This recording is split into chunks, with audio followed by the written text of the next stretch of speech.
नमस्कार दोस्तों, आप सभी का स्वागत है नरेंद्र सिंह सोमवंशी कौटिल्य एकेडमी भोपाल के इस यूट्यूब चैनल में मेधावी में।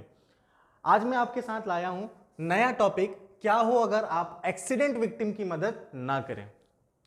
जब भी कभी एक्सीडेंट होता है तो हमारे दिमाग में दो चीजें चलती हैं। पहली, जल्दी से भाग जाओ, और दूसरी कि अगर हम इस एक्सीडेंट इंसिडेंट में शरीक हो जाएंगे तो हमें या तो पुलिस के चक्कर काटने पड़ेंगे या तो हमें बार बार कोर्ट जाना पड़ेगा। लेकिन कुछ ऐसे देश हैं जहां पे इन एक्सीडेंट इंसिडेंट को इग्नोर करने पर इसे क्राइम या क्रिमिनल ऑफेंस माना जाता है, और ये देश हैं फ्रांस, बेल्जियम एंड जर्मनी। यहां पे अगर आप किसी एक्सीडेंट इंसिडेंट का हिस्सा हैं या फिर आप किसी एक्सीडेंट को इग्नोर करके चले जाते हैं तो यहां पे क्राइम माना जाता है, और क्राइम करने पर 5 साल की सजा और सर बहुत हैवी फाइन आपको देना पड़ सकता है। हिंदुस्तान में एक ऑर्गेनाइजेशन है जिसका नाम है NCRB, national crime record bureau.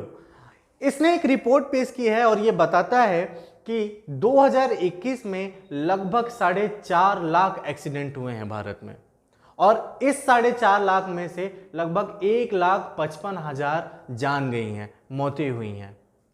सोचने वाली बात यह है कि अगर ऐसा कोई कानून जैसा फ्रांस, बेल्जियम एंड जर्मनी में है, अगर हिंदुस्तान में हो तो हम एक्सीडेंट से हो रही मौतों को कितना कम कर सकते हैं। हिंदुस्तान में कोई ऐसा कानून नहीं है तो क्या हम मानवता के लिए किसी की मदद ना करें? बिल्कुल हमें करने चाहिए।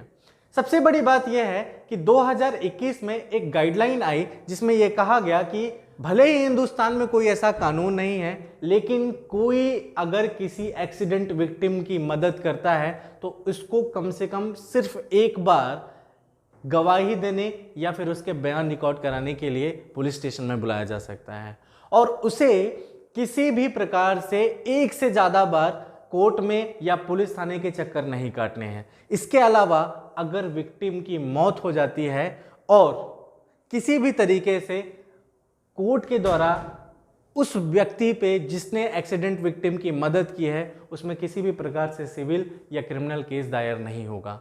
अब आप हमें बताइए कि किसी भी प्रकार से एक्सीडेंट विक्टिम की मदद करने के लिए हिंदुस्तान में फ्रांस, बेल्जियम और जर्मनी जैसा कानून होना कितना आवश्यक है। धन्यवाद।